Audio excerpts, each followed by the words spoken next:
Hey guys, it's that fat worthless piece of shit you all don't love Number 6. What's going on in today's video? I wanted to talk about the Helminth system. I wanted to go over all the pieces, the parts, just kind of cover the Helminth system as a whole. You know, this is something I haven't really done yet, but I figured it might be helpful for some new players, maybe some old and veterans. Once again, as always, if you guys have anything I missed or other things that are interesting about the Helminth system, feel free to leave them in the comments. So starting off, you can make a cool-ass Kubro, and it all comes from what we call Warframe's space aids. As you can see on my neck here, I have a pimple. The pimple allows me to make this style of Kubro. You just go to, you need an egg, obviously, you need an incubation power core, and you need to begin incubating and drain your cyst, it's called, into the egg is what you're doing, and then you'll make this dope-ass Kubro. So that's the first thing you can do. He's his own special master rank, so I mean, you can get space aids just from playing the game.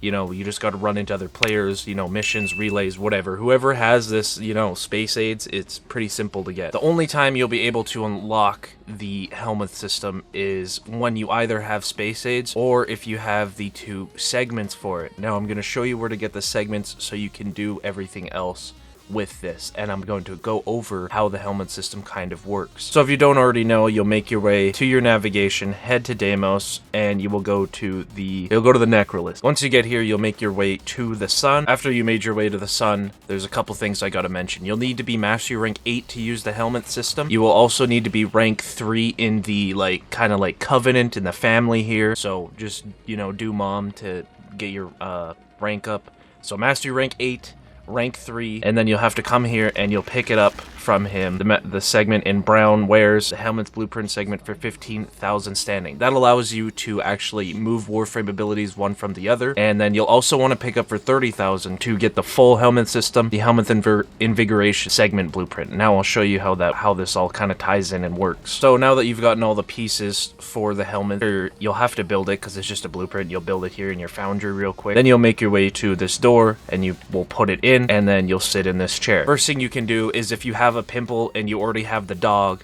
you can remove your cyst. Now, it just gets rid of it, Accuser Warframe permanently if you remove it this way, but if you just drain it into the dog, another one will come back after 24 hours. Allegedly, a lot of you probably already know. Some of the new players don't, but some of you probably do. You could subsume your Warframe, so what it is, it allows you to eat normal Warframes, only normal Warframes. You cannot subsume Pride, just normal Warframes, and it'll take the ability from the existing Warframe. So right now I have Araxia. I have not subsumed Araxia yet because I was saving her for this video. You can subsume her, and he will take the ability, hold on to it. It's a very specific ability. DE picks which ability they could take. I will subsume her. It costs resources. It's a pretty big resource sink. So now that you've fed him and you've met all the requirements, you can subsume your Warframe. I'll subsume the frame, and then I'll show you kind of what happens, and then I'll show you the rest of the system.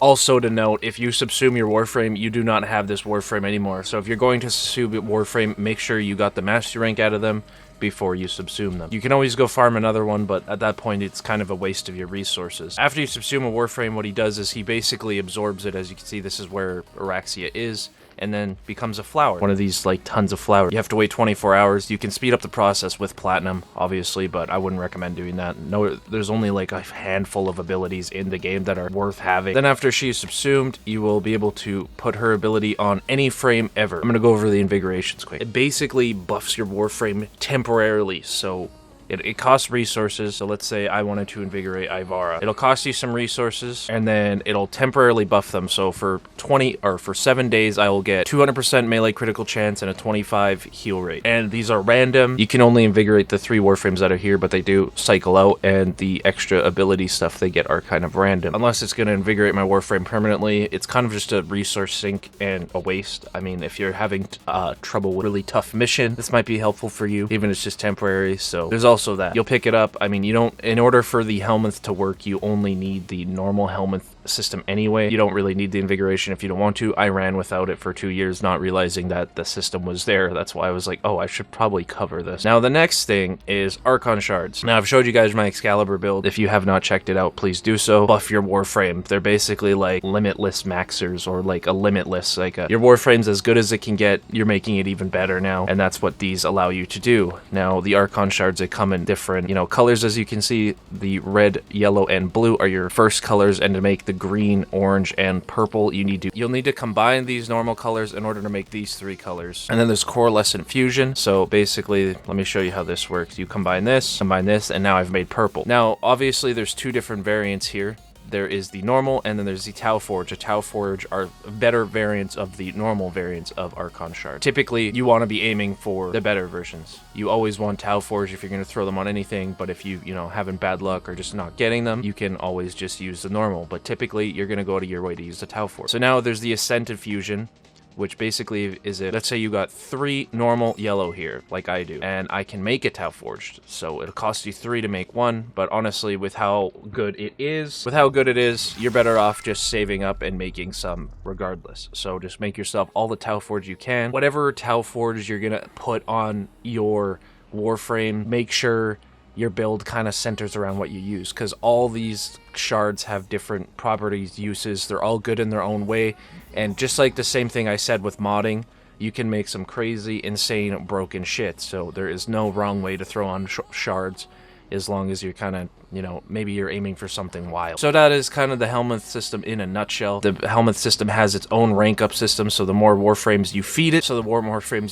the more it ranks up. So I'm at 15th Metamorphosis, that's max. It has its own abilities that it already comes with. Every Warframe has ability to subsume. You know, it just depends on kind of your playstyle and how that works. But I mean, after you're done master ranking a frame, after you're done leveling up a frame, your best bet would just be to come here and subsume it, because you'll probably never use that normal Warframe again, unless you really like the frame and are waiting for the prime. Personally, I don't run normal frames, I only run prime frames, because prime frames are better. Other than using it for mastery rank, it's just gonna sit in my inventory and I'll probably never use it. I don't waste forma on normal frames because the primes will eventually come out, and the primes are just better. So every Warframe will have a prime at some point. Now, you might be waiting years for that prime, but it'll eventually get here. Once again, veterans, if there's anything I missed or anything you guys would also like to let people know in the comments, make sure to let them know. Thank you guys for watching. It's been that fat worthless piece of shit you own the name Music. I hope this helped, and I'm out. Peace.